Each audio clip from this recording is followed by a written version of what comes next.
So last time we stopped here. We stopped with unit 4.4, the con artist. And what do you think? What do you think this unit is going to be about from the title, the con artist? You know the meaning of con? No. Con means like fake, like fraud person. So what do you think this unit's going to be about? So can you again, your voice wasn't clear. Sorry, can you hear me now? Yeah, but it was like just a minute lagging and it's fine now. Okay. So my question is, what do you think this unit is going to be about? I feel like it's about crime. Maybe an artist who pretends he's an artist, but he's not. Yeah. I believe we have someone who is an expert in this, like with us, since I believe Tasneem is an artist. She knows how this can be. Interesting. Yeah, but I never heard about con artist. You'll hear today. You'll hear today. Yeah, I believe this is a real story. I feel like, yeah, this is a real story. Yeah, I feel like that. So let's read the questions. Then we're gonna read the paragraph and we'll watch the DVD. So here. So they're telling us, let's work together. And what do the words in bold mean? He was a criminal mastermind. What's the meaning of mastermind? The head of the criminal. Like mastermind is like very, very resourceful. Like he knows what he's doing, okay? And he is the one who is leading the mastermind. It means like the person who is leading the operation. Okay, so mastermind is like the one who is leading the operation, the one who knows how to do it. Conned, he conned people out of their money. What do you think this conned here means?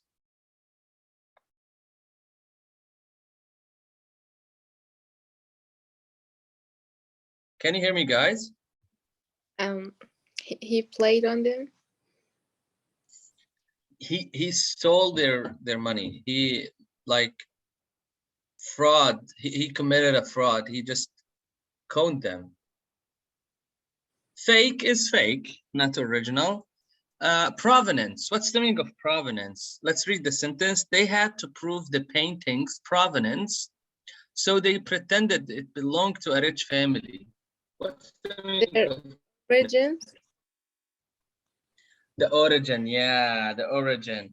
Like the source of this painting, because they needed to prove it, so they can, you know, they can pretend it's for a rich family, so they can like sell it. All right. And the last sentence, he was an expert at making forgeries. What's the meaning of forgeries here?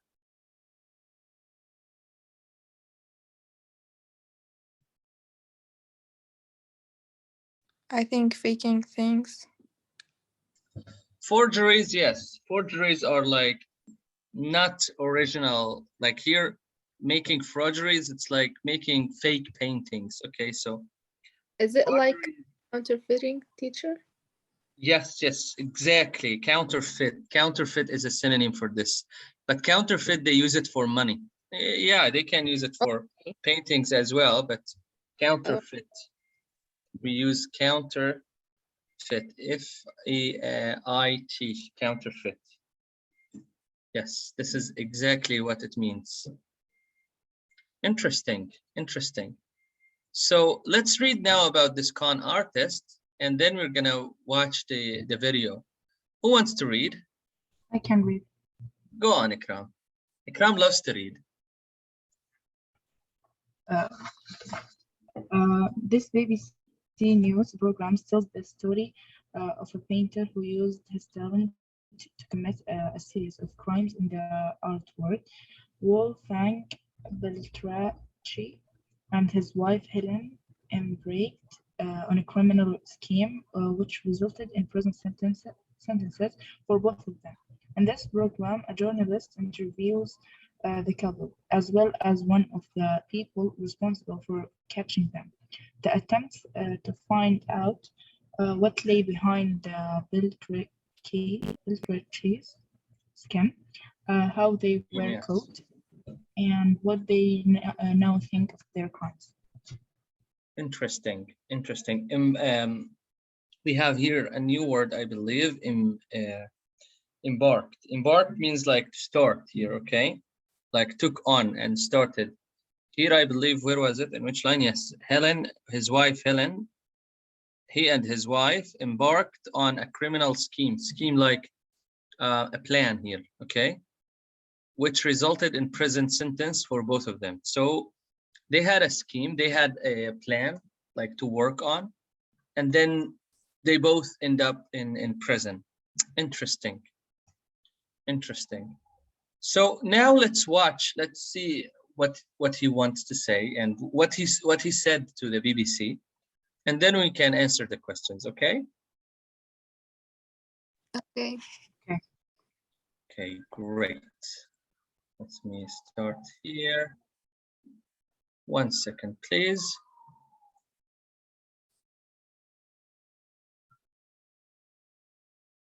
Video and audio. And share. Can you see the screen now?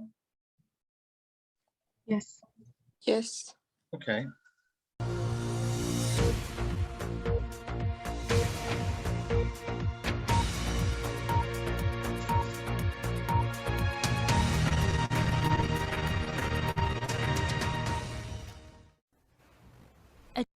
Genius and a mastermind to some, to others a criminal who conned people out of millions. The only thing what was wrong is Let me put the subtitle for you. the signature, the wrong signature. Therefore I was in prison, not for the painting. It's a signature. Do you regret putting somebody else's name on it? Always, sure. I regret the wrong signatures because it was not okay. Do you think it was right for you to go to prison? Yeah, to prison. Yeah, that's sure. He didn't copy a painting. He found a gap in an artist's work and filled it. His wife Helen sold them, claiming she'd inherited them. And you must have been such a good actress to go out with these photos and with these paintings and convince people that these were real.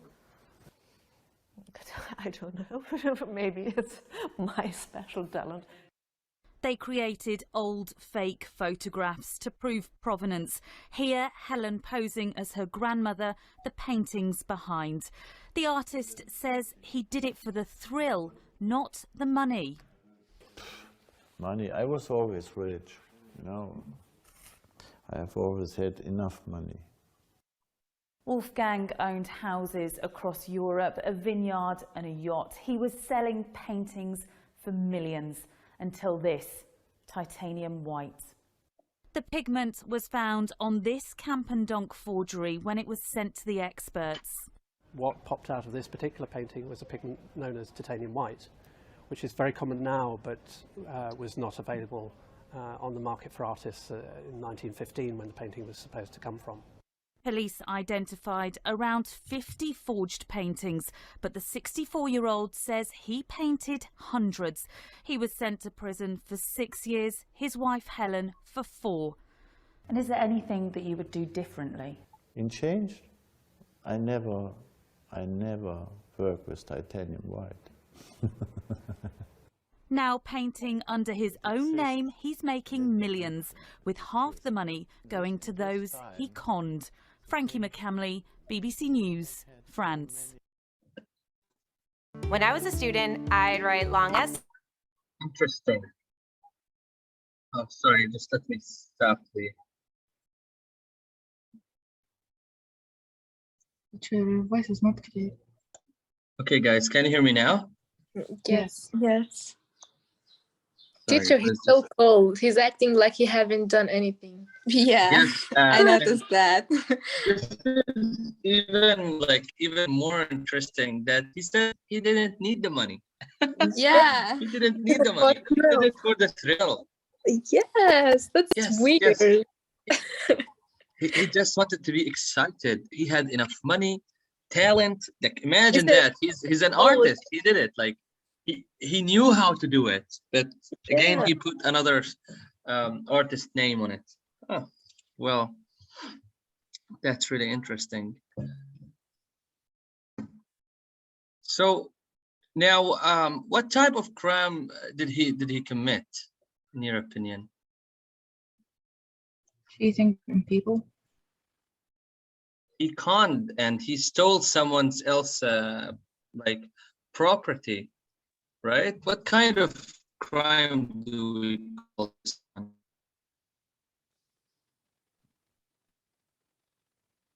Any ideas? Making forgeries? Yes, exactly. Now, what mistake did he make? He lied on them and told them that it's related to an ancient artist or something like that. I think what he did is that I think he mentioned about something called titanium or something like that. I think it's the signature. It's just the signature. He said it at the beginning of the video. It was just the wrong signature. So what does the artist do now? He said at the end of the video, I believe. Yeah, painting again. Yes, and he giving the con people half of his money, you know, that he of his painting, his own paintings. That's really interesting. Okay. Now let's see here. We have now 1 to 5 and A to E. Let's see what do the people in the clip say about these things. So I'll give you a few seconds to match them. Match 1 to 5 to A to E. Okay.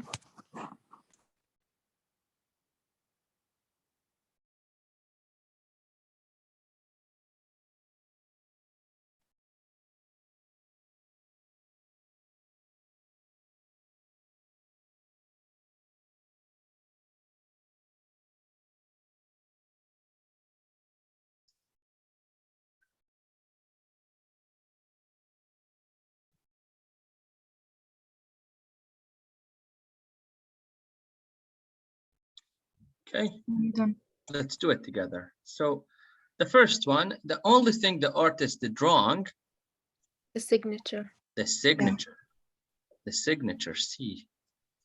My special talent, being a good actress. Being a good actress, D. Thank you. Why he did it? The thrill, not the money. Exactly, the thrill, not the money.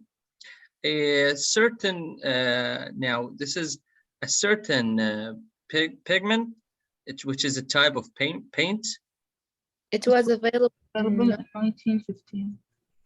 Yeah. Yes. Exactly. It was available in the 1915 B. I think it wasn't. Yes, sorry, it wasn't. So the painting wasn't available back then. Oh, that's really specific how they code them. Now, what he would do differently? Not use titanium. Not use titanium. What does that mean? Yeah, he would commit again counterfeit, but he wouldn't use the titanium. Yeah, interesting. Teacher, what does titanium white mean? It's a substance. I think it's a metal. Titanium. Oh, okay, yeah, get it. Yes, it's a substance. Yes, please. What does pigment mean? Again, it's a type of paint. It's written next to it. The substance that he uses it as a paint when he's drawing, when he's painting. Sorry. The pigment type. Yes. This kind of painting, like it's the dye. You see, let me show you here. Well, it's just a paint. It's just, look here. For example, he's painting here, the paint, and it's one of them, the pigment. But according to the video, this kind of painting wasn't available back then. So he used it, but he's counterfeiting a very old, famous painting. Okay, and he's using a substance that wasn't available back then. So how this painting can be original, even if it is identical? The substance wasn't available back then. Do you understand now? Yeah, thank you. You're welcome. This is really interesting how they had in mind, like to analyze even the substance on like to test it. Yeah, professional, and the painting he counterfeited must be very expensive, so they can do that. Yes. Yeah. Now let's discuss. So what type of people do you think he and his wife are? Do you think they regret their crimes? No. No, Yeah. they don't, or yes? What do you think? That he regrets it. He regrets it. What Yes. about his wife? His wife doesn't sound like she regrets it at all. She was like, she was happy that Yeah. she was happy, and like she felt like it's like a compliment, like, oh yeah, I'm a very good, it's my special talent to act. Yes. So would you describe them as serious criminals? Why and why not? For me, I wouldn't. No. Me too, because they are smart somehow. It's not just about smart, Ikram. Let me hear the others' answers. What do you think, others? For me, I think yes, and they seem like professional because they can con people with a not common way, so they take the money without their. Yeah, you care a lot about the art. Yeah, I feel you. I think so. They don't hurt anybody or do something that like really hurtful, they just count money. Yeah. What about you, Tartil? What do you think? I am 30. I was talking. Sorry, I thought Tasneem was talking. Yeah, we were both talking. Okay, no problem. So I think they're not really like serious criminals, because they're not physically hurting someone else. But yes, they are criminals because they're stealing someone else's money. But not serious, like serious criminals. This sounds like a harmful person, a violent person, but they're not. They did it like it's like habit. So do you know any of other stories about fraudsters and con artists? No. For me, no. Okay, interesting. Guys, give me just a few seconds. I think are you still there? Yes. Okay, let's continue. So we're done with that con artist and his wife. Let's now move on down there, and let's just read this. After that, we will go directly to the next unit. So here they're trying to teach you how to write a short article, but believe me, in none of the international exams are going to ask you about that. It's just good to see the structure. However, you won't be required to write something like that. You will be required to write about, different forms and different kinds of essays, such as the narrative essay, the opinion essay. The opinion essay is one of the most important essays you might ever write. But let's read it. Let's read it together. And yeah. So Ikram read to us. I believe now it's Tartil's turn. Go on, Tartil. Okay.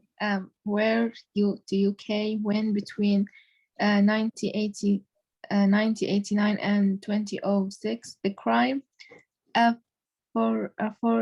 forging industry that made hundreds of thousands of pounds. Who the Greenhalgh family, Swan Greenhalgh, artist, genius, created paintings, drawings,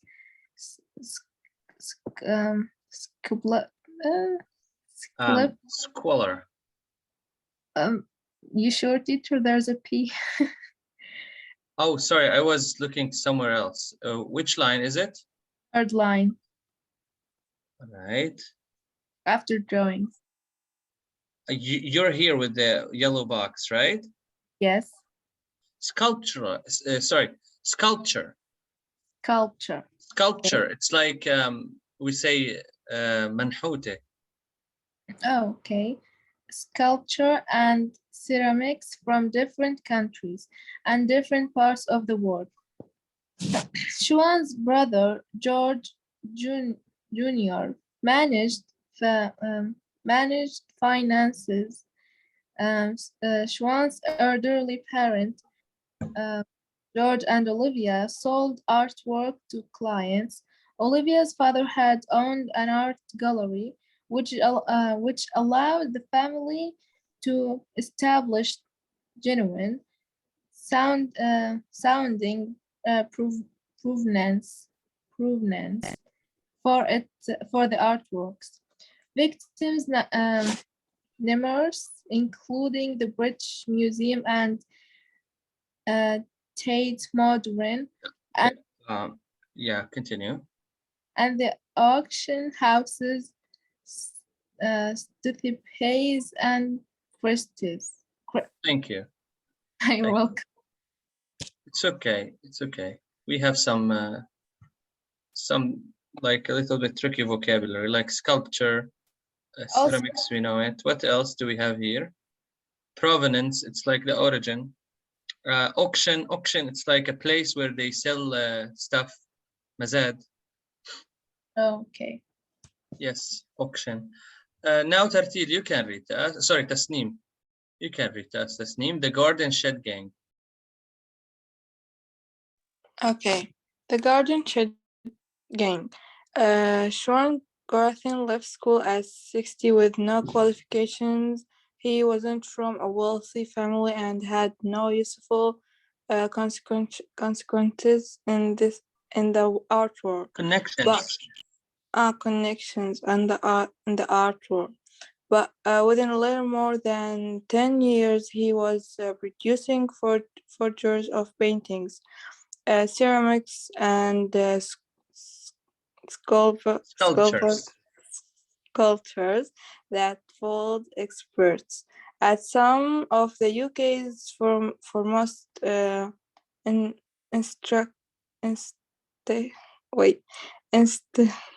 institutions, his range was astonishing. He could produce anything from an ancient Roman cons to 7th century paintings to the 20th century sculptures. He made you will continue reading. Just let's discuss one point. Okay. Are they genuine sculptures and paintings? Yes. Are they? They're not. They're forgeries. It means they're fake. He was famous in like making fake paintings and ceramics and sculptures. So he's just making like copies. Okay. I wanted to clarify at that point. They're forgeries, like fake. Continue, Tasneem. Okay. He made these works in a garden shed in the family home, which he shared with his parents. When the police eventually inspected the home, they were shocked, firstly, at the number of artifices littering the house. Old cons, paintings, a bust of George Washington, And secondly, at the fact that a family making hundreds of thousands of pounds lived in a relative squalor. Scholar, yes, thank you. Squalor. A relative squirrel, sorry, not swackler. Okay. Now, let me continue reading. Living in a relative swackler, it's like not clean. I remember the meaning of this word means like not clean. Hundreds of thousands of pounds lived in a relative swackler. It means, just let me read the entire sentence. They're telling you here, artifact littering the house, old coins, painting, a bust of George Washington, and secondly, at the fact that family makes hundreds of pounds lived in relative swackler. So they were faking, they were making something fake. Not just him, his parents as well. Let's see, let's continue. Now they're talking about the father. George was a major part of the scam, you see. So yeah, the family too. A World War II veteran, he went to museums and auction houses in wheelchair, playing the role of an innocent old man. The family cleverly provided documents to prove the provenance of the artworks they tried to steal. And George usually pretended not to know the true value of the artifacts. The artifacts, yes, like the valuable paintings and the stuff. Eventually, they were caught when Sean attempted to create an Assyrian relief from 600 BC. He had several mistakes, the most glaring of which was a hero's reigns in the wrong style and a spelling mistake on an inscription. At first, the family protested their innocence, but when the scale and variety of their forgery began to become apparent, Sean came clean. Like, he admitted it. They started proving on them the forgeries and the places where they just fake things. While his parents were considering too elderly and informed to endure prison sentence, Sean served over 4 years in jail. Like many ex-fraudsters, he is now trying to make an honest living selling his own art. Interesting, a very interesting article. Right. So this is a really interesting story. Do you have any questions here? I know you might have many new vocabulary. It's okay. You can look up some of them and you can check your dictionary for checking all of them. So yes, you can ask me. Can I start? Yes, go on. Endure. Endure, it's like what we say. I'll tell you in Arabic. It means like tahammala, okay? Like he just took it. Okay. Protested. Protested, I believe they used it here like protested innocent, like to say that we are innocent here. Oh. Like to say they're innocent. Okay, thank you. You're welcome. Others? Can I have a question? Yes, please. What does, like, in the title they said the Garden Shed Gang? What does shed mean? Well, I think, let me just, I'm not sure, honestly, but I think the Garden Shed Gang, it's like their name and the families, like all of the family, the Garden Shed Gang. I'm not sure, honestly. This is not the entire article, by the way. Can I have another question? Yes, go on. Institutions, I think. Institutions. Formal places. Okay, and the last one, inspected. Inscription. No, inspected. Can you tell me which line, please? The second paragraph, the third line. The 7th paragraph, The second. second paragraph, third line, you said? Eventually inspected, yeah. Inspect, from inspection, to check something. Okay, thank you. You're welcome. Name, do you want to ask about something? It's only one word, glaring. Can you tell me which line, please? There are so many words here.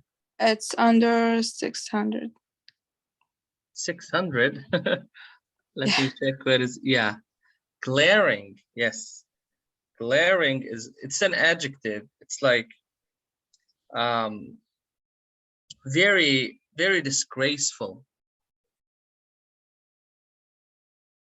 Disgraceful.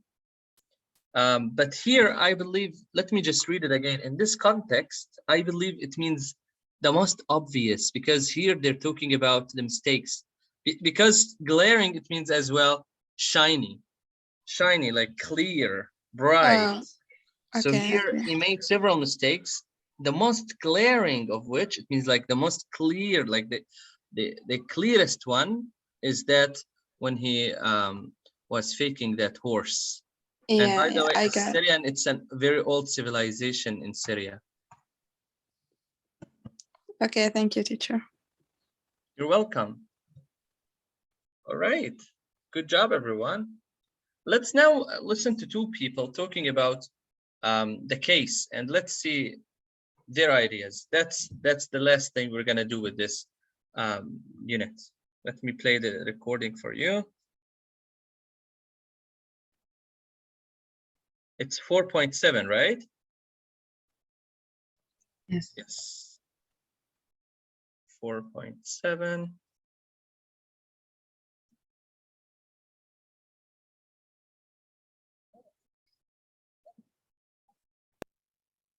Unit 4, Recording 7.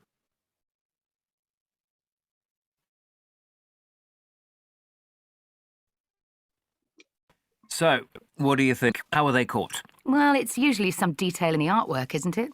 Like the forger uses the wrong kind of paint, or the canvas is made of the wrong type of material, or something like that. It's usually human error, isn't it? I think so. And in this case, it was human error, but not quite what you're saying. Could it be something to do with the family? I mean, it's quite unusual to have a whole family involved. I think art forgers are usually lone wolves, aren't they?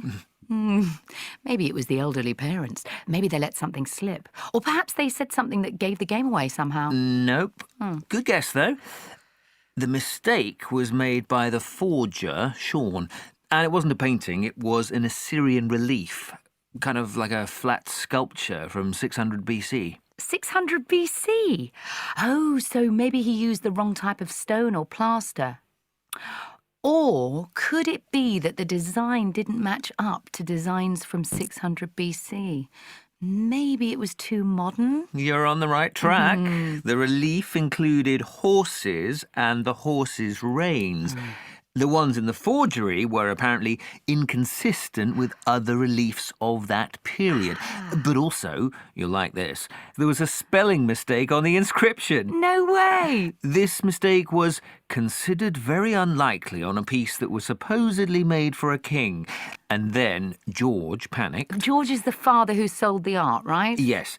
George panicked and said he'd sell the piece for a very low price. Aha! So it's connected to the elderly parents too. Yeah, it all seemed too suspicious, so the police got involved, and 18 months later, they arrested the whole family. Wow, that's some story. Yeah, but the interesting thing is that the family didn't seem to do it for the money. They lived in a small, messy house, and Sean made all his forgeries in the garden shed. Anyway, in the end, Sean was sentenced to 4 years in jail, and the family had to pay back £400,000. The parents were spared prison sentences because of their age.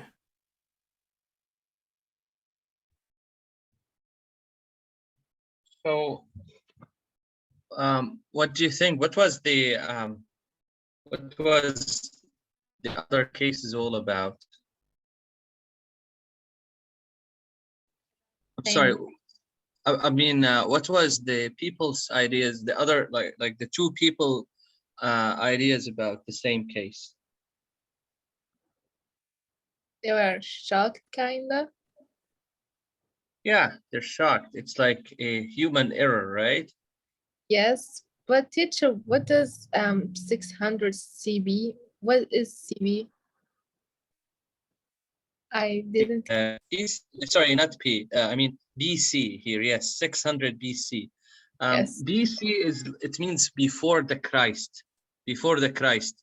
So we're now like in 2022. This is believed the birth date of the Christ, Jesus Christ, which is, you know. So what is before 2022 is BC, before the Christ. Okay. Yes, I get it. Thank you.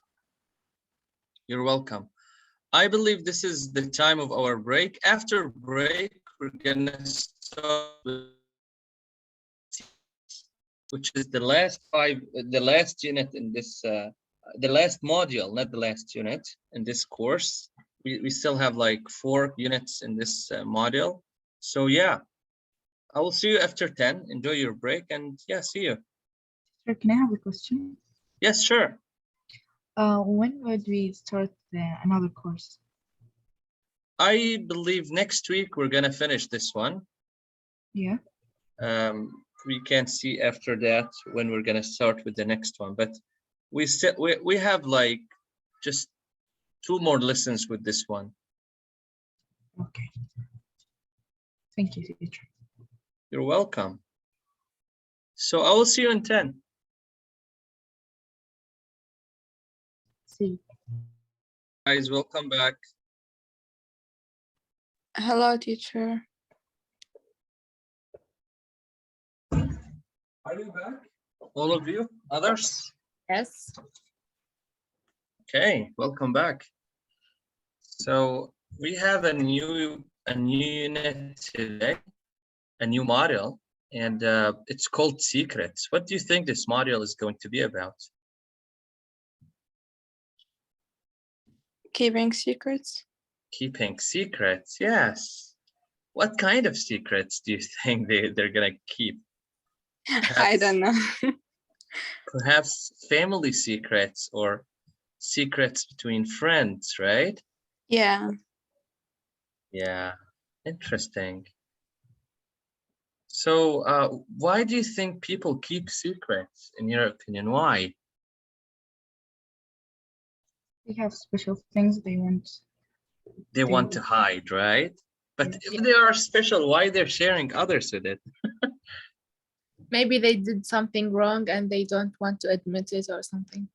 Maybe. Yeah, or maybe like when you love someone, you want to have something special with them, tell them your secrets. Yeah, this is really interesting. Yes, when you like someone, you want to share him something very special, right? So you can make the bond between you stronger. Yes, that's true. Yes. So if someone tells you something in confidence, are you likely to keep their secret or to tell someone else? I would never. Of course, I'll keep it. Yes. I would never tell someone else. Yeah. Me too. What else? Honestly, I heard that ladies aren't very good with keeping secrets. Is it like true or a myth? Yeah, it's true.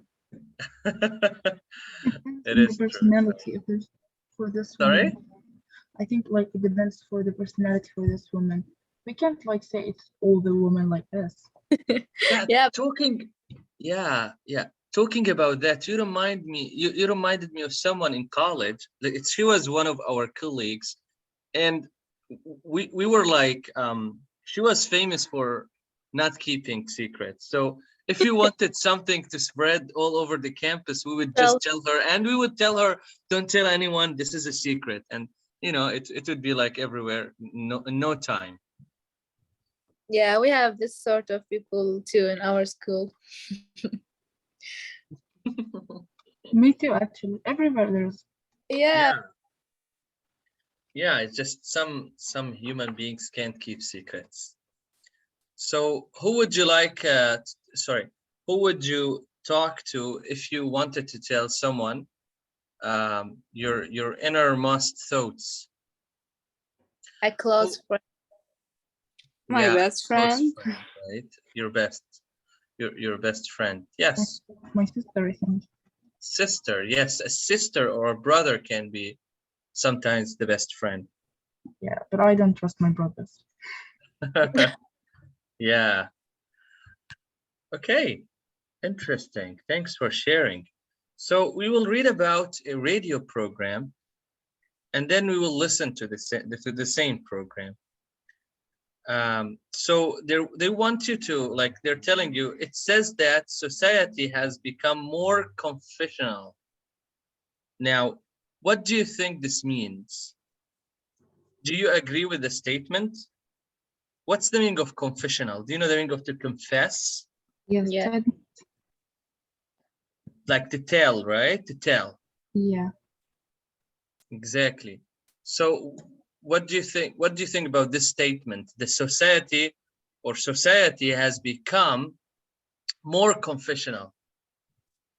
I think it's true somehow. Do you understand? I believe it means like people now, they can't keep secrets. Like they just say what they know. So do you agree with that statement? I feel yes, because like Yes, I agree. they can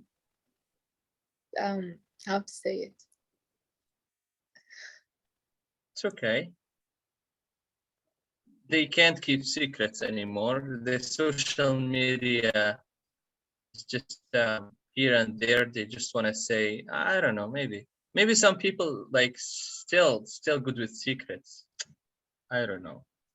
I'm not a sociologist, but yeah. Let's read now. Let's read this paragraph and let's see what this program is all about. Who wants to read? I can. I want. Who said first? Okay, I think Ikram said first. Okay. Everyone has a secret at some point in their lives, and most of us will be told the secret and asked to keep it quiet. Ikram, we can't hear you clearly. Can you get closer to your mic? Okay.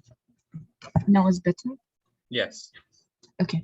Everyone has a secret at some point in their lives, and most of us and most of us will be told a secret and asked to keep it quiet.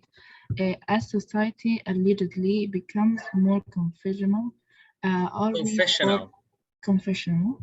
And that word was quiet. Sorry to keep correcting you. Go on. It's okay. Confessional. Are we far too willing to talk about matters that should be kept hidden? Are we losing the ability to keep secrets when it's appropriate to divulge a secret? And how should it be done? Are there types of secret that should never be revealed? This BBC radio program asks members of the public about their secrets, and Jenny Murray takes up the discussion with Eva Rice, whose new novel is called The Lost Art of Keeping Secrets. Interesting. Divulge secrets means like to reveal secrets, to uncover, to expose secrets. Okay, divulge secrets. This word here, divulge. Okay. Do you have any other new vocabulary here? I believe this is the only one. Do we have any? No. No. Okay. No. Right. So we're gonna listen to a program. What the program is all about? It's about asking a member of like members of the public about their secrets, and about Jenny Murray taking up a discussion with Eva Ricca. Eva Ricca is the author of a novel called The Lost Art of Keeping Secrets. Interesting. I believe I told the girls 6-minute English. Sorry, 6-minute English. Do you remember it? BBC 6 Minute English. I love that series, and I suggest you to listen to it every day. It's called 6 Minute English. Just write on the internet 6 Minute English and you'll find like endless episodes.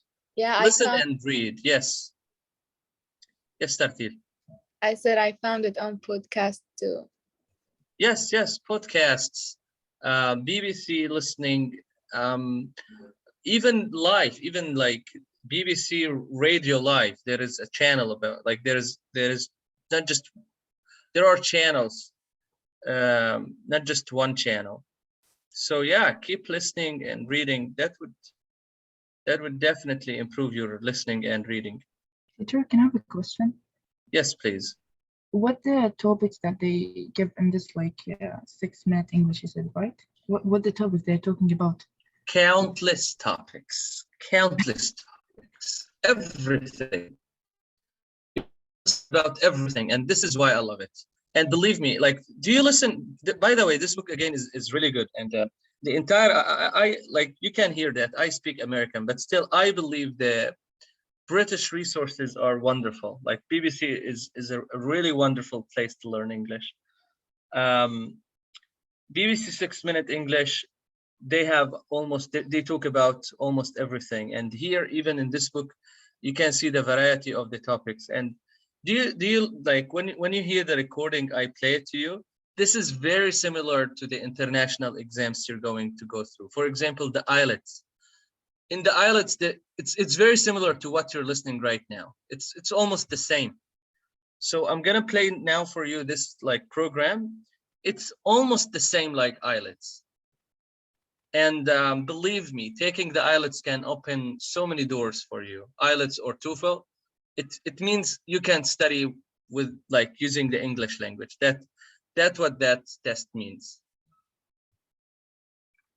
Right, now let me play for you recording 5.1, and let's listen to that radio program.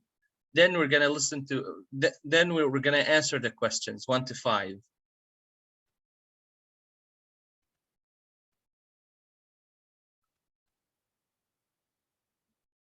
Okay, 5.1.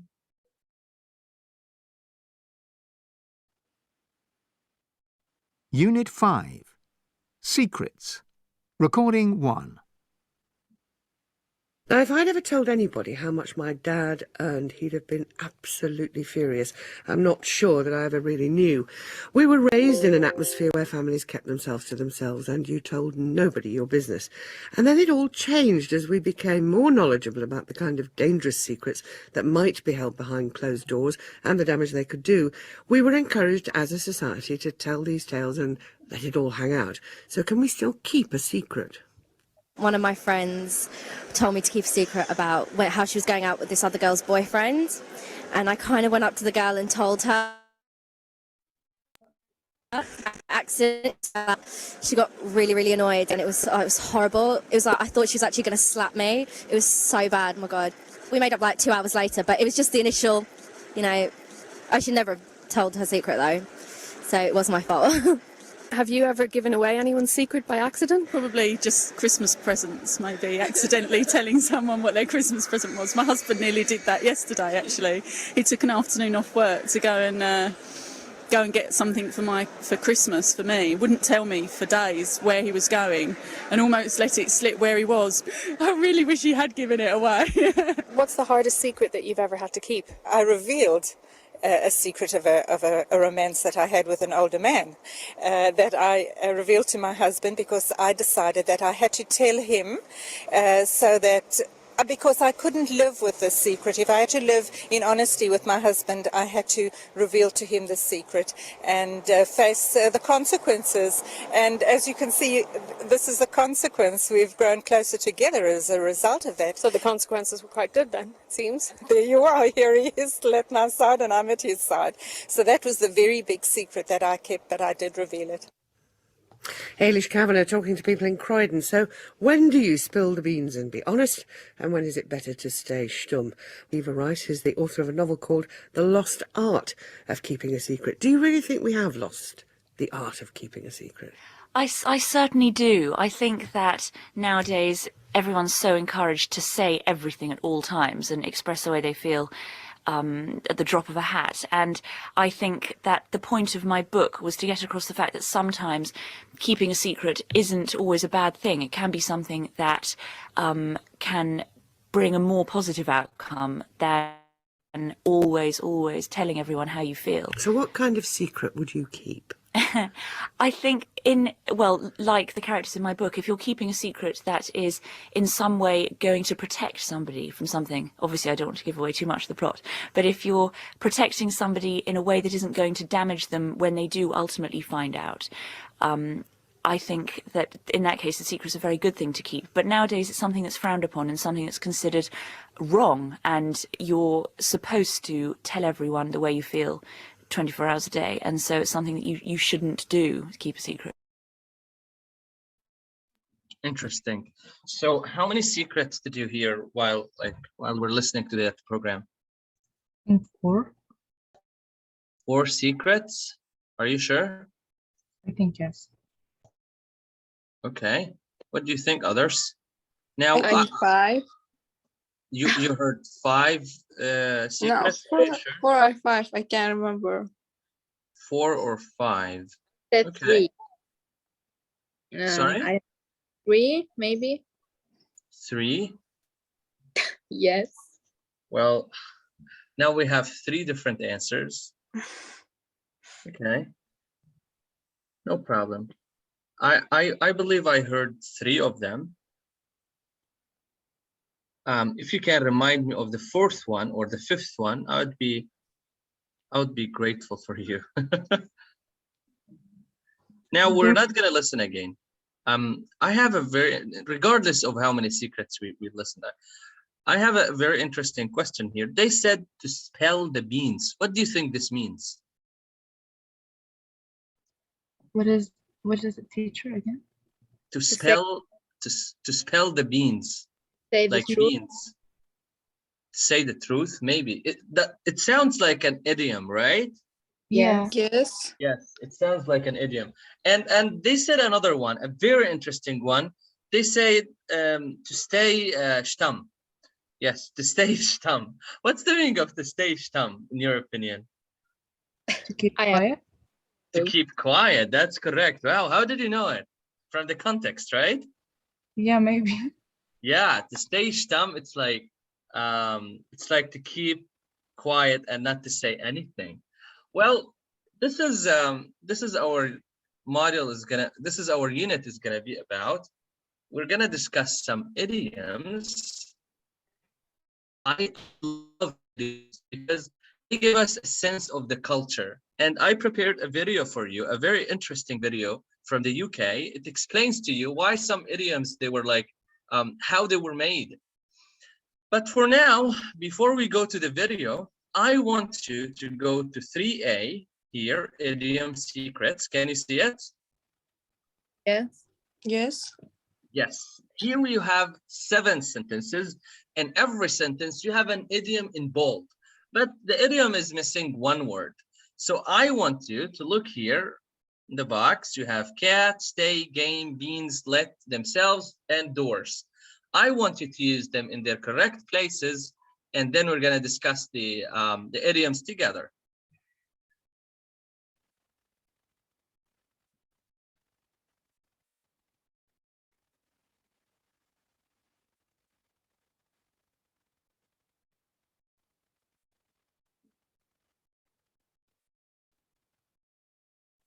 Okay.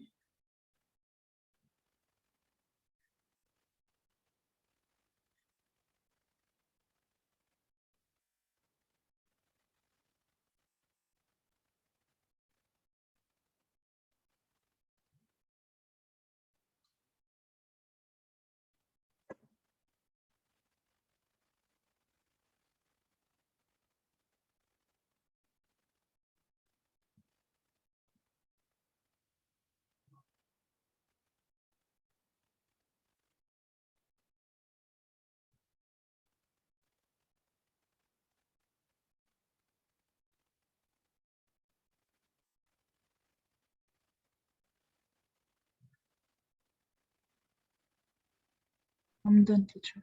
Great. Let's do it together. So the first one.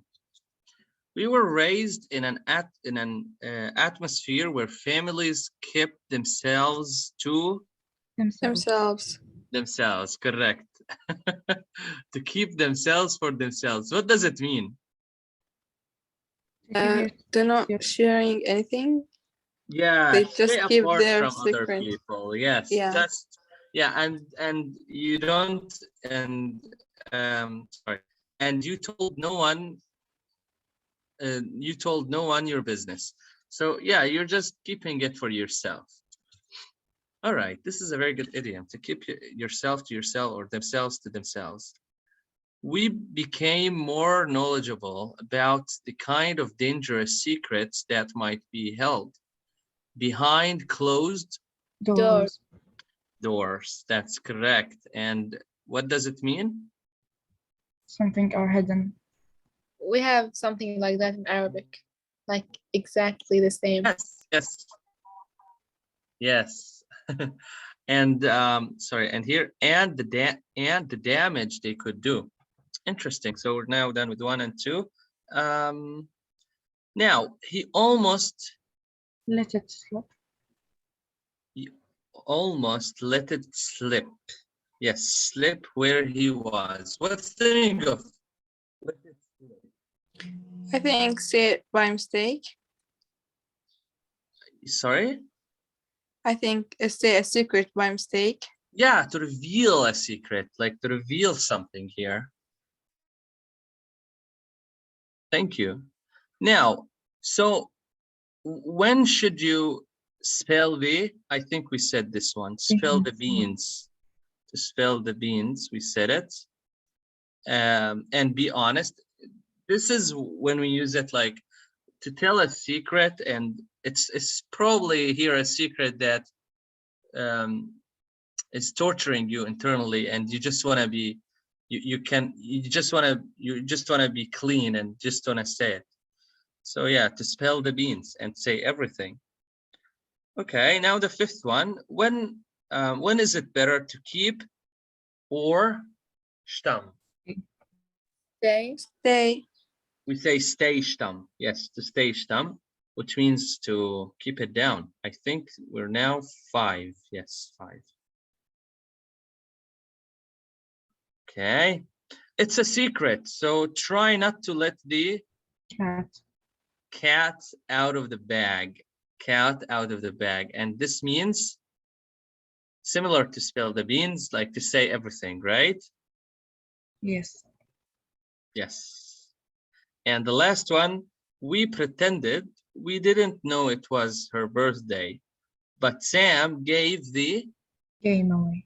Gave the game away. To give the game away, which means to tell a secret without intending. So he told her it was this they were preparing something for her by accident. Okay, to give the game away, it means like to reveal the secret unintentionally. Okay, do we have any questions here? No. Okay, now I want you to match them with A to E. I wanted to match those I wanted to match those idioms with the expressions 1 to E. Go for it, please. You can do it fast since you know the meanings.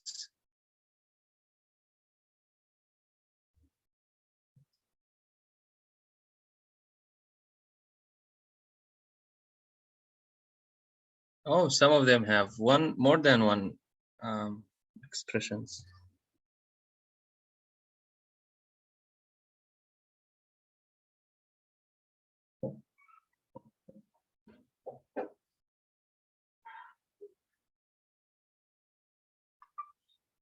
Okay.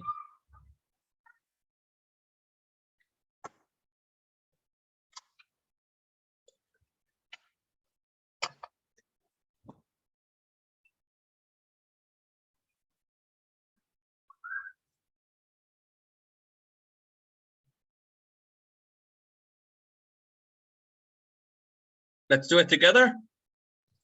Okay. All right. So the first one, A, deliberately disclose a secret. We have one expression. Which one? I think number 2.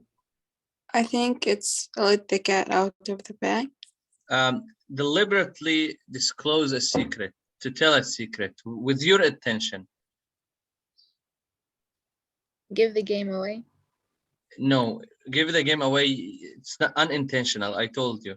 Oh, by mistake. So deliberately, it's like to spill the beans. This is the difference. You see, this is why we're doing them again. See the difference between them. So which one was to spill the beans? It's number 4 here. Now, when something happened in private and the public are not allowed to know about it. Again, here we have one expression, and it's what is it? Behind closed door. Thank you. Behind closed doors. And this is number 2. We have the next one. Tell something, possibly by mistake, that someone else wanted you to keep a secret. And here we have 3 expressions meaning the same meaning. We have to give the game away. Okay, this is the first one I just told you. It's number 7. Give the game away. What else? Let it slip. Let it slip. Yes. Number 3. What else? And I think let the cat out of the bag. Yes, let the cat out of the bag. Again, this is, yeah, you just do it without, you see here, this is the meaning. Tell something, possibly by mistake. So which one was the cat? Number 6, yes. Now, remain silent or say nothing. Stay stum. Yes, to stay stum. It's D. And live in a quiet, private life, not doing things involving other people. And keep themselves to themselves. Exactly. Which one of them you really found interesting, or you were just like they were normal for you? Stay stum. Yeah, this one, it sounds a little bit different. The first one, I think, also. Themselves to themselves. Finding strange words, this is really good. That means your level is really improving. If you found all the words the same, or words that you already learned, that means you're not seeing any new things. But seeing strange things in a language, that means your language is improving, which is good. All right, now let's watch the video together. I got you a video about idioms and where they came from. Some, of course, just only few idioms, not many, I believe. You're gonna watch it, okay? Bakın arkadaşlar, arkası Yunanistan. Şu an aşağıdan feribota binsem yarım saatte. Maybe it's because. Can you see it now? No. No. Give it a second. Oh, yes. Now we can see it. Yeah. All right, I'm gonna put for you the subtitle because he's gonna be a little bit fast.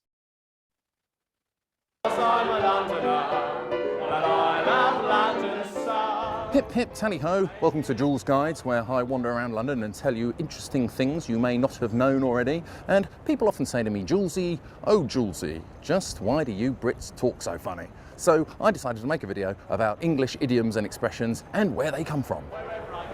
Now, the reason I'm standing here in Fleet Street is because us Brits have always had a morbid fascination for going to the toilets. In fact, we find it hilarious and we have managed to base a whole sense of humour around it.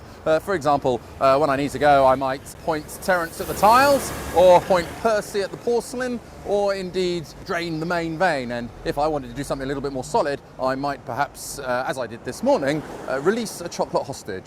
The first public toilets were actually at something called the Great Exhibition in 1851, created by a fellow called George Jennings in Crystal Palace. Anyway, after that finished, they installed the first actual street-level public toilets here at number 95 Fleet Street. The dubious pleasure of being on that location now belongs to a newsagent. But the cost of going to the toilet was 1 penny, so you had to spend a penny in order to go to the toilet.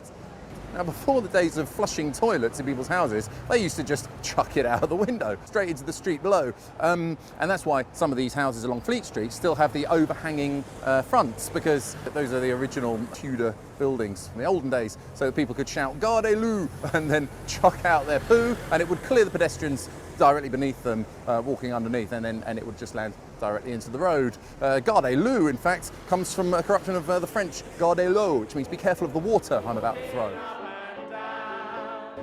Now, did you ever hear someone say it was so quiet you could hear a pin drop? Well, the reason why I'm outside Twinings here in the Strand is because in 1706, Thomas Twining opened up the first tea room here in London. And if you notice the logo above there, he put that up in 1787. And that is the oldest company logo still in operation in the world. So what would happen is that when they were bidding for the tea at the tea auctions, they'd only have a certain amount of time to place their bid. So in order to time it, they'd stick a pin inside a candle and they'd let the candle burn down, and when the candle reached the level of the pin would fall out. And if, of course, there were no further bids, the room would be silent and you could hear a pin drop. Interestingly, actually, inside Twinings, they've got a little mini museum at the back where they've got a box that says TIP on it, which is actually the first tip jar in the world. You would put money into it to ensure promptness. So you'd put your money in the box, and that would mean that you'd get served a bit more quickly. So it was to ensure promptness. TIP. Now, take, for example, a baker's dozen. Why do we say a baker's dozen? I mean, a normal dozen is 12, but a baker's dozen is 13. And here I am outside, well, the site of the baker's shop, which belonged to the King's Baker, which started the Great Fire of London in 1666 in Pudding Lane. In 1266, there was a king called King Henry III, and he brought in a law called the Assize of Bread and Ale. It has nothing to do with arse size. If you're interested in the size of arses, then there are other videos on the internet which may be of interest to you. But yes, the Assize of Bread and Ale meant that if you sold short of the weight that you said you were selling, then you could be pilloried and flogged, put in the town's stocks, etc., etc. And so, because everything was done by weight, when a baker sold 12 loaves of bread, in order to avoid incurring this penalty, the bakers would often say, well, you know, I think 12 loaves should be the right weight of bread that you've ordered, but I'll chuck in an extra 13th just in case, so I don't want to be short of my weights. Hence the phrase, a baker's dozen. How fascinating. Now, when I was a kid at school, if you misbehaved, the teacher would say, now I'm sending you to Coventry, and you'd have to go and sit in the corner and nobody would speak to you. But anyway, being sent to Coventry in general means everyone ignores you and no one speaks to you. So the reason I'm standing here outside the Royal Exchange, outside Bank Station, is that the Royal Exchange was first opened by a fella called Tom Gresham in, I don't know, the 1500s sometime. And it was intended as being a bourse, a marketplace. It was one of the first proper established marketplaces in London, and all the city livery companies would do business here. Merchants, traders would come in and sell stuff, and if you misbehaved, they'd lose their permission to do business in the city, and then they'd have to go to the closest city which had a marketplace, which back then was Coventry. But I've also heard people say that it comes from the English Civil War in the 1650s. If you were a royalist, you supported the royal family, you were captured by the parliamentarians, they would take you prisoner and send you up to Coventry to be a prisoner, where you would be ostracised by the parliamentarian supporting locals. Now, it's just after New Year and I've been overindulging like everybody else, and I've decided to stop drinking. So if anyone offers me a drink, I'll tell them, sorry, I'm on the wagon, meaning I'm on the wagon, I'm not drinking at the moment. And the reason we say that is because, well, here at St Giles in the Fields Church, is where the condemned prisoners who were on their way to be hanged at Tyburn Gallows, back in the old days when they used to do the hangings up in Marble Arch, they would stop here and the good people from the church would offer one last drink to the condemned man here at the pub next door, which in those days was called the Resurrection Gate. So they'd go for a drink, then they'd have to get back onto the wagon, and their feet wouldn't touch the ground again until they reached the gallows and were dead, actually. So this would be the last time their feet would touch the ground. They'd generally be bought one drink, and if anyone said, hey, do you want another drink? They'd say, oh no, sorry, he's on the wagon. Thanks for watching. If you enjoyed this is really interesting, and some of them might be not very appropriate in our culture. But guys, this is the English culture. This is the culture of the language that we're learning. You can see some of them were even sad, like some of them were related to, in fact, most of them, they're kind of related to the royal families and rules, especially if you remember when he said, like, do you hear me? Were you able to watch the video? Yes. Yes. Yeah. Did you find it interesting like I did? Yeah. Yeah, a lot. I mean, even if you remember the baker's dozen. The baker's dozen wasn't 12. Why? Did you understand why? No, actually. He was speaking very fast, right? Yes. Yeah. Maybe you can send us the link so we can watch it later again. Yeah, sure. The baker's dozen is 13 because 12 is like back then one of the kings had like ran a law. If there was a shortage on the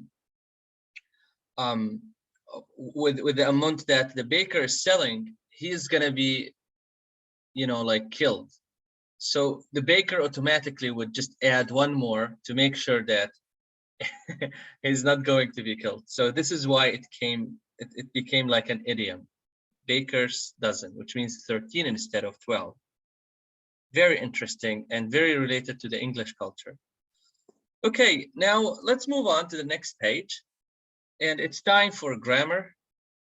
And it's a very interesting grammar lesson today. It's about modal verbs and related phrases. So let's check together. Let's check what you know and match the underlined forms here in the sentences 1 to 8. Here you can see them. With the phrases, with their meanings in the box. So take a few seconds, read the sentences and match them with their meanings in the box. Go ahead, guys.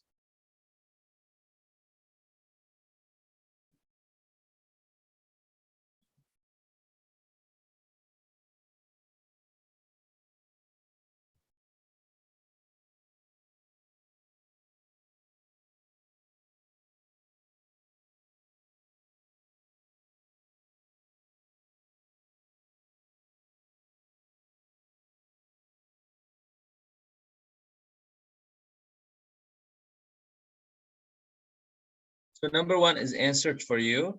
I should never have told her. It was my fault. So I did it, but it wasn't a good idea. And here, I believe you're doing the rest of them.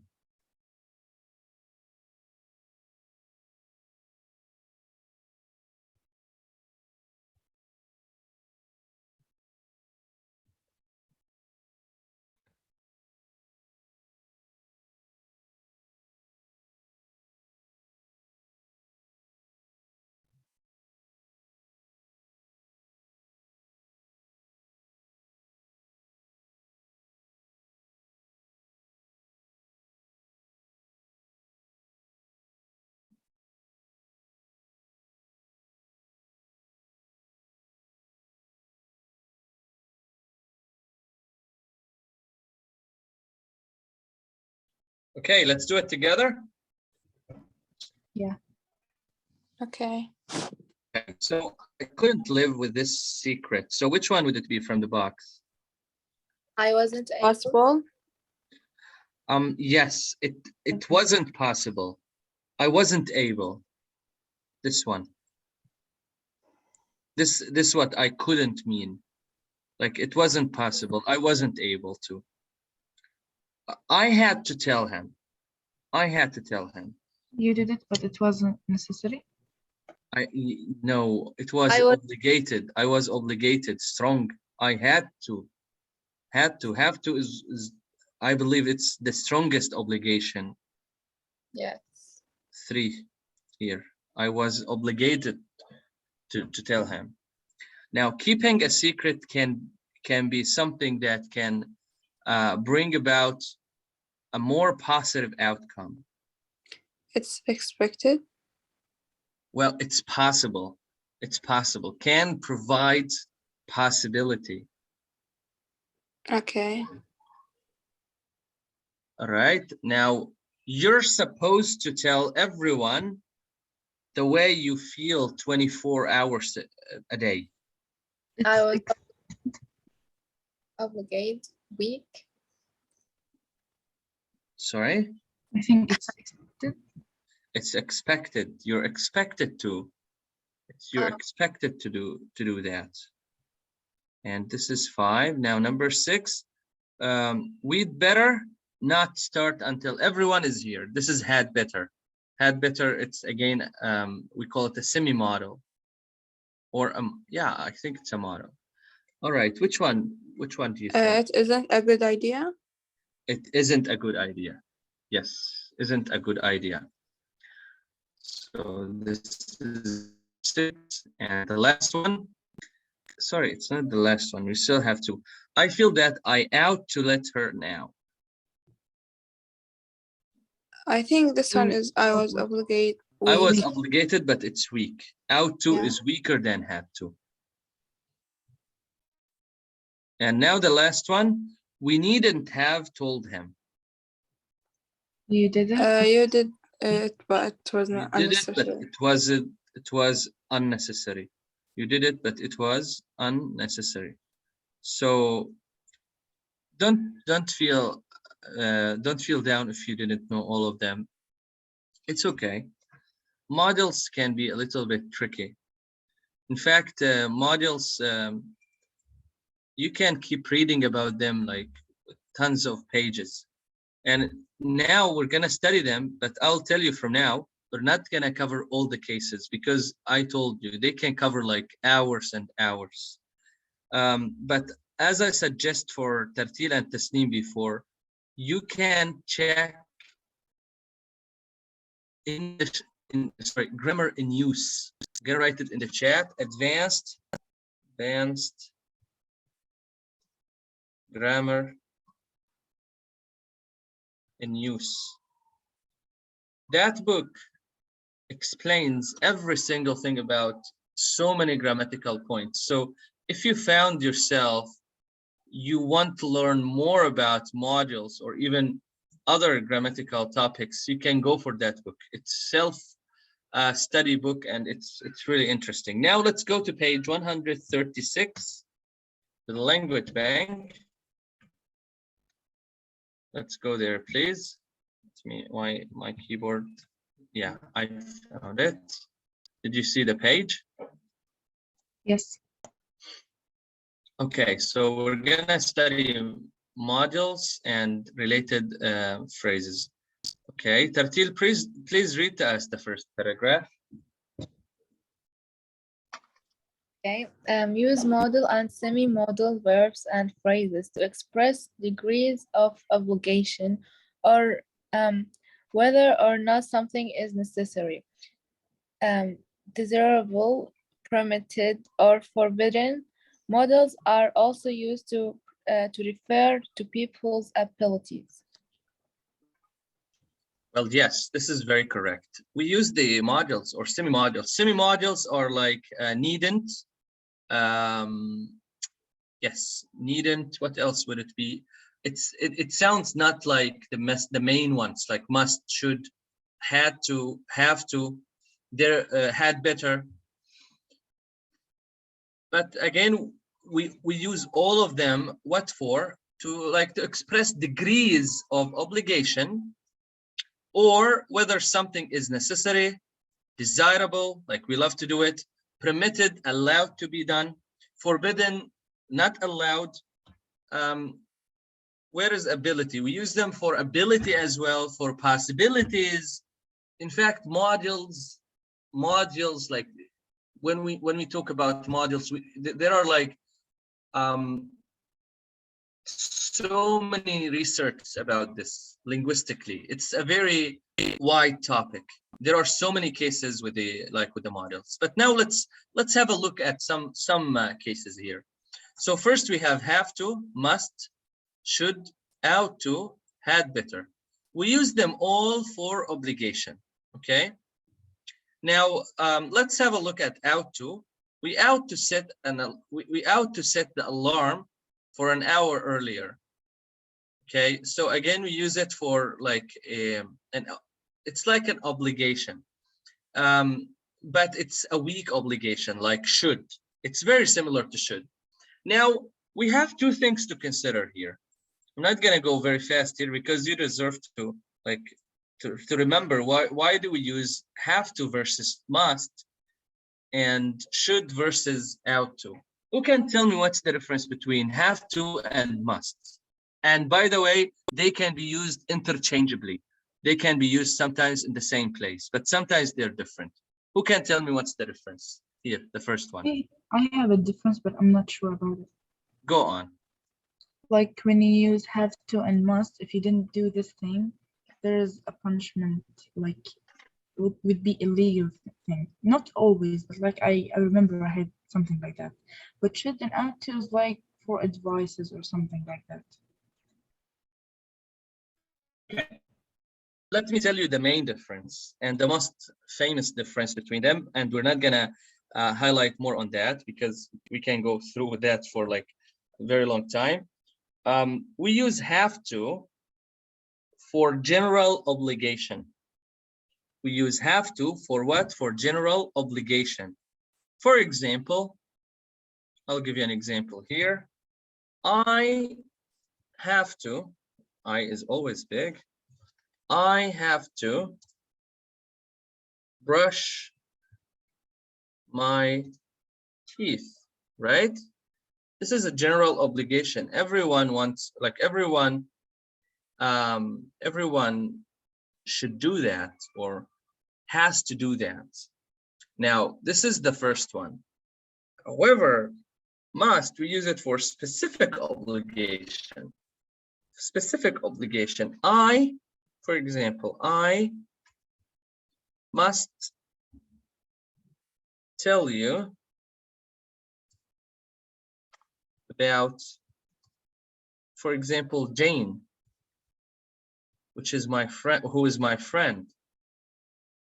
You see, so must it came with a specific obligation. However, have to, it came with the general obligation. Okay, we're done with have to versus must. What about should versus ought to? Again, they are used interchangeably. You can use them for the same, almost the same thing, but this is a very good note that they're not synonyms. They're not synonyms, but yes, you can use them sometimes for the same meaning. I prepared for you some examples. I'm just trying to find them. Hopefully I can find them here now. Speak out. Where did I write them? Yes, I found them. There are here some differences. We can analyze them together very fast. Then we can come back to our book. I shared you a Google, like a Word document. Can you see it now? Yes. Yes. All right, let's see the following examples. So first, ought to. For example, Rose ought to be more punctual. You use ought to here to be opinion, but by the way, you can say should be more punctual, and it's correct. You see, they can be used interchangeably, but here they're just giving you examples how to use ought to. And by the way, should is way more commonly used. But again, ought to, it's a modal verb and it's there, so you will see it in a way or another. It ought to be snowing by this month, by this month's end. Again, here they're talking about a prediction, probability. I don't think should can replace it here. I don't. It should be snowing. It's out to be snowing. So here, yeah, prediction, probability. You ought to respect the flag of your country. Duties. We use should here as well. You can say you should respect the flag of your country. Again, here this is interesting. With should sometimes we use it with and like a permission. You can see here, for example, should I go to the prom tomorrow? A prom is like a party, a graduation party. So you can see here how he or she used should for a permission. You should leave early for the office to avoid the traffic jam. Here, this is a suggestion. We use should for a suggestion. The shop should be opened by now. This is a prediction as well, a probability. It should open now. It's now the timing. It's like it's the timing of the opening, but they are predicting maybe it won't open now. All right. Again, those two modal verbs, they are not synonyms, but they can be used interchangeably.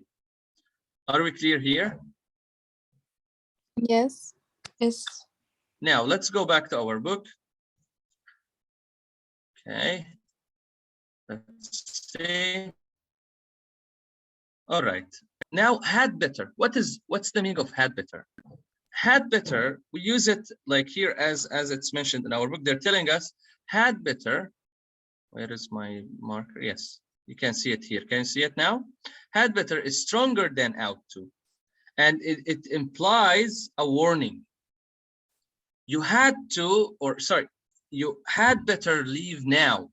We don't want to be late. So it's stronger than ought to, should and ought to, and it has a warning. This is the meaning of had better. Be careful. When you use had better, it's not the past.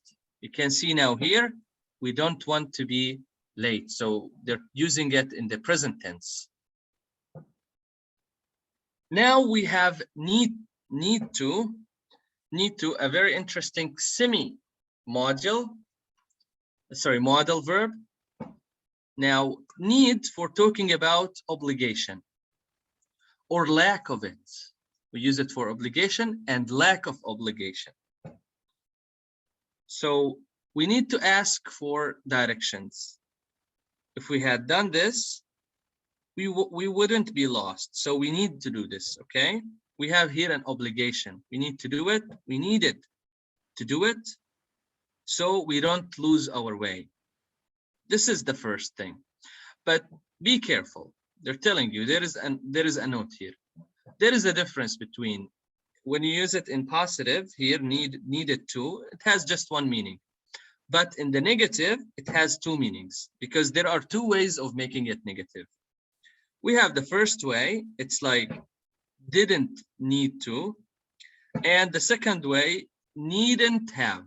So what's the difference in meaning between the two of them? I want a volunteer to read the two sentences. I can. Go on. Guys, I know you need to go, but just let's few minutes and we're gonna finish this unit.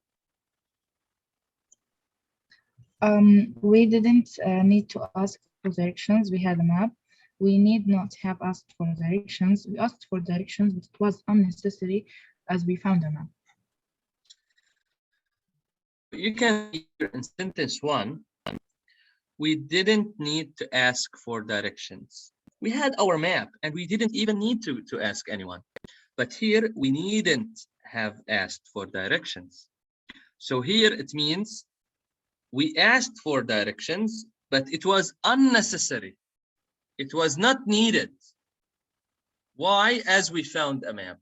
You see, the first one, you had a map and you didn't ask. You didn't need to ask. Okay, you didn't have the urge for asking. But the second one, you didn't need to ask. Sorry, you didn't need to ask. We needn't have asked for directions. So here you asked for directions, but you didn't need it because it was unnecessary. You found the map. Did you understand it? Yes. Okay. Let's now move on to the last section here. They tell you can, be allowed to, be supposed to, be permitted to, for talking about permissible or possibility, or something which is permissible or possible. We know that. So we couldn't leave the premises after 6 p.m. It wasn't allowed. Here we're talking about permissibility. Okay. Now they're telling you be supposed is like, we use be supposed to implies that someone expect you to do this. So maybe it's a rule. You can use this when we don't obey the rules as well. Let's see how. We're supposed to leave the key on the desk when we finish. So here it's like a rule. We're supposed to leave the key. Again, we know that from everyday's language. They're telling us, but we may not, and we may take it with us. We may break that. But of course, again, this is not a very strong obligation. We're just supposed to do it. It's a possibility. They're telling us other phrases which can be used to, like as modal verbs here, like with modal verbs here. For example, be allowed, be permissible, be forbidden, be banned, feel compelled, be compulsory, be forced, be obligatory, have the courage to do, courage to do something, to dare to do something. Let's see an example here. They were forced to wear army uniform.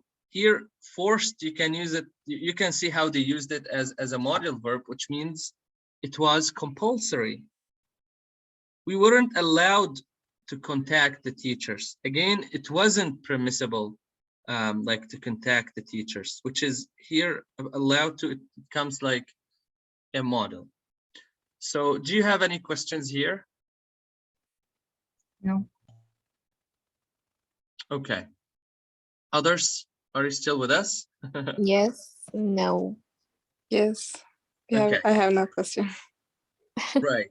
So your homework is to work on 5.1, work on it, and next lesson, I'm gonna give you the answers. This is all for today, Okay, and teacher. yeah, enjoy your other lessons, and I'll see you next week. See you. Okay, teacher. Bye. See you. Bye bye.